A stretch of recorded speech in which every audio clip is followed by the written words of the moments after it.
kali ini kita akan melakukan praktikum biokimia mengenai lipid. Untuk percobaan lipid yang pertama yaitu mengenai tes daya larut lipid, yang mana tujuannya untuk mengetahui kelarutan minyak pada pelarut tertentu. Adapun bahan-bahan yang kita gunakan ada Aquades atau air, kemudian HCl2N, lalu Na2CO3 1%, kemudian alkohol. Pertama-tama kita masukkan dulu sampel baik air, HCl2N, Na2CO3 1%, alkohol, kloroform, dan ether ke dalam tabung reaksi. Jadi totalnya ada 6 tabung reaksi. Kita pipet 2 ml air,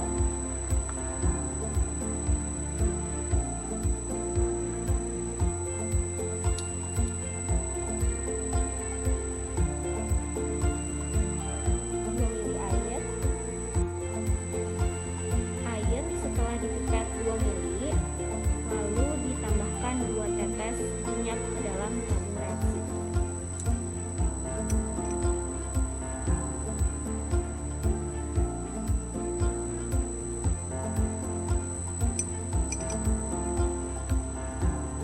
Kemudian kocok, lalu amati perubahan yang terjadi. Ini penampakan setelah air ditetesi minyak.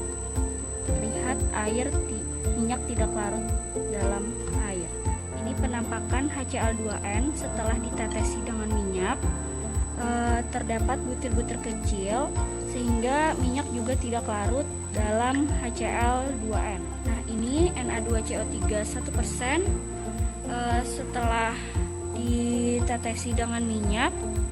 Nah, ini setelah alkohol ditetesi dengan minyak, minyak tampak tidak larut juga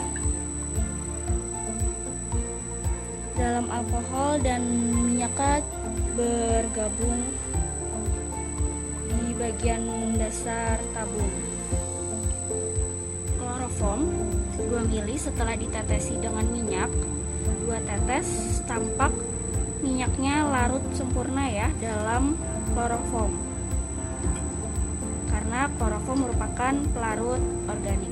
Nah, ini ether setelah ditetesi dengan minyak, maka terlihat minyak larut dalam ether.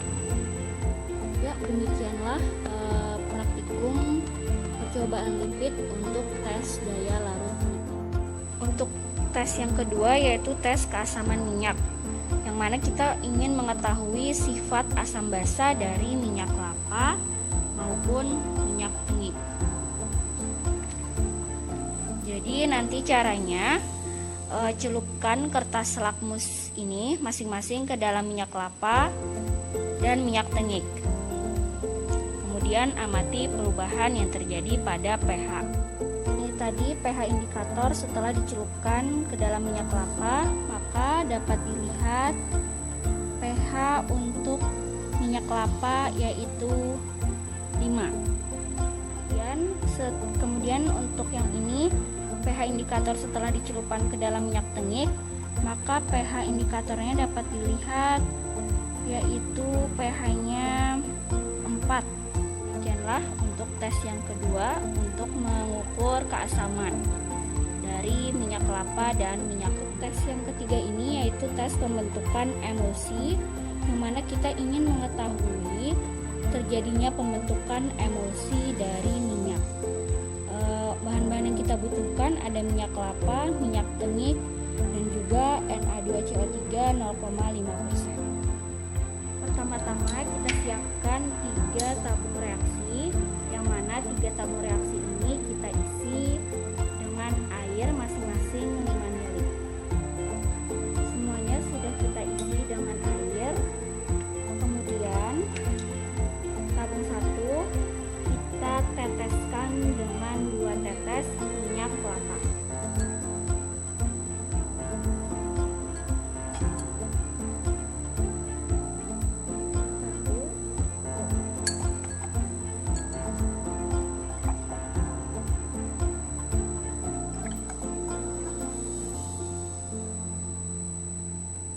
Kemudian tabung yang kedua kita teteskan 2 tetes minyak kelapa dan 2 tetes Na2CO3 0,5%.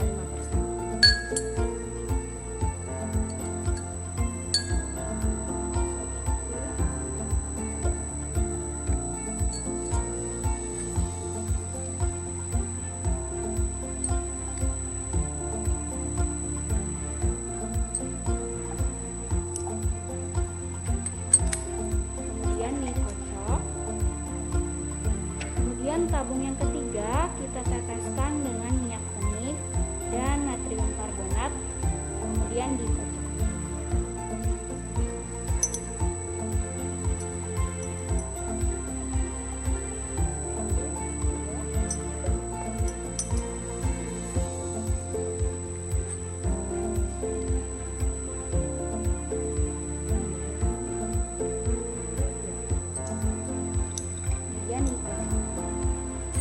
Kita lihat yang terjadi pada ketiga tabung. Yang pertama,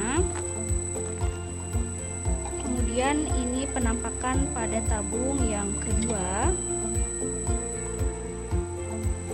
dan ini penampakan pada tabung yang ketiga. Ini ketika disandingkan tabung 1, 2, dan 3, yang mana tabung ketiga agak keruh ya. Sekian untuk tes pembentukan emulsi. Untuk tes yang keempat yaitu tes Benedict kuantitatif, yang mana ingin mengetahui sifat mereduksi dari gliserol. Pertama-tama ke dalam tabung reaksi kita masukkan 3 ml larutan Benedict. Kemudian kita tambahkan 5 tetes gliserol. Kemudian dipanaskan di water bath.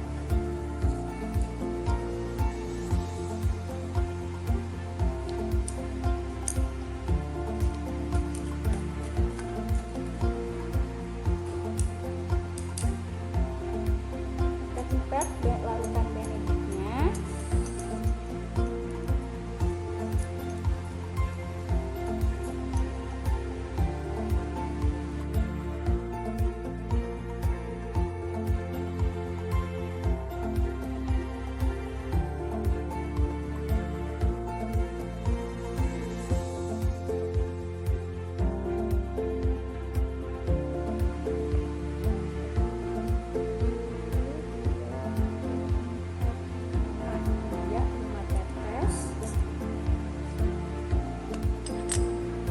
Kemudian kita panaskan. Reaksi positif apabila terjadi warna hijau atau endapan merah. Kita panaskan di water bath. Kita diamkan ya. Ini setelah dipanaskan dalam water bath, warna semula yang berwarna biru seperti ini. Kemudian setelah dipanaskan tadi menjadi berwarna agak kehijauan ya. Lalu kita lanjutkan dengan meneteskan 20 tetes gliserol. Kemudian dipanaskan kembali. Ini penampakan setelah diteteskan gliserol sebanyak 20 tetes. Warnanya sudah kehijauan. Berarti menandakan positif. Kemudian kita lanjutkan dengan meneteskan gliserol sebanyak 60 tetes. Ini setelah diteteskan dengan 60 tetes gliserol, lalu dipanaskan, terbentuk warna merah bata. Sekian untuk tes yang keempat. Yang kelima ini yaitu tes Bunstein, yang mana tes ini untuk mengetahui sifat asam dari gliserol. Jadi bahan-bahan yang kita butuhkan ada larutan boraks, kemudian ada PPT, dan ada larutan gliserol. Pertama-tama ke dalam tabung reaksi ini dipipet 5 ml larutan boraks, kemudian ditambahkan 2 tetes PPT, kemudian amati perubahan yang terjadi. Reaksi positif bila terbentuk warna merah. Kemudian kita teteskan gliserol tetes demi tetes sampai warna hilang. Setelah warna hilang nanti kita panaskan. Ke dalam tabung reaksi kita tambahkan larutan boraks. Kita masuk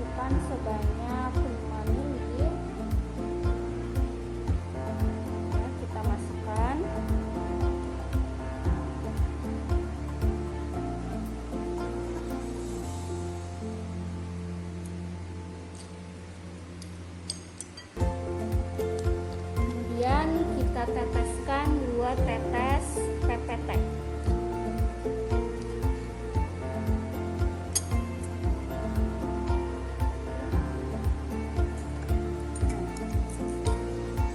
Terlihat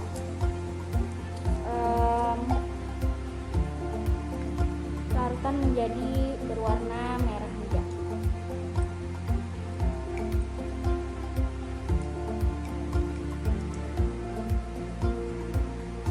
Berarti reaksi positif.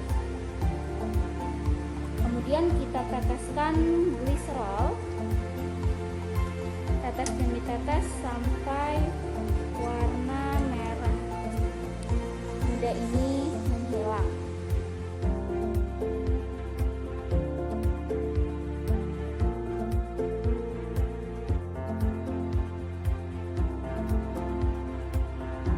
Warnanya warna dari merah muda telah hilang setelah kita teteskan gliserol. Kemudian kita panaskan, lalu kita tunggu. Setelah beberapa saat kita angkat. Nah, terlihat warnanya telah terbentuk, merah mudanya telah terbentuk kembali ya.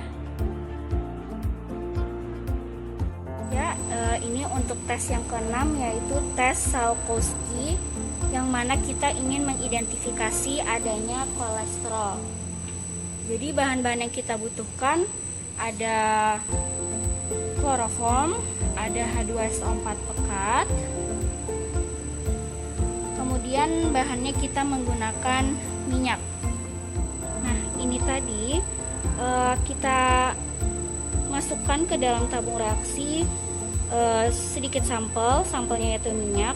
Kemudian kita tambahkan 1 ml kloroform, kita homogenkan dengan minyak tadi. Lalu kita tambahkan H2SO4 pekat melalui dinding tabung. Maka terlihat seperti ini, yang mana terbentuk 2 lapisan. Lapisan atasnya ini merupakan kloroform yang berwarna coklat. Kemudian pada lapisan bawahnya ini yaitu merupakan asam sulfat, yang mana ada fluoresensi hijau. Mari kita lihat fluoresensi hijaunya pada latar belakang. Dapat dilihat ada fluoresensi hijau. Sekian untuk tes Salkowski. Kemudian kita akan melakukan tes yang ketujuh, yaitu tes Lieberman-Burchard, yang mana tujuan dari tes ini yaitu untuk mengidentifikasi adanya kolesterol. Bahan-bahan yang kita butuhkan ada minyak sebagai sampel, kemudian ada kloroform, ada asam cuka anhidrat, dan kemudian ada H2SO4 pekat.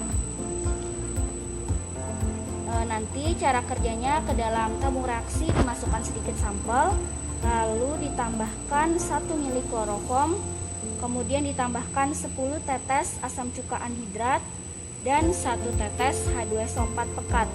Kemudian amati perubahan yang terjadi. Reaksi positif bila terbentuk warna merah yang berubah menjadi biru, lalu biru hijau. Ini sampel ditambah kloroform, kemudian ditambahkan asam asetat anhidrat setelah ditambahkan H2SO4 pekat, sehingga terlihat kalau dengan sampel minyak terjadi warna hijau lumut. Sekian untuk praktikum lipid, semoga bermanfaat. Assalamualaikum warahmatullahi wabarakatuh.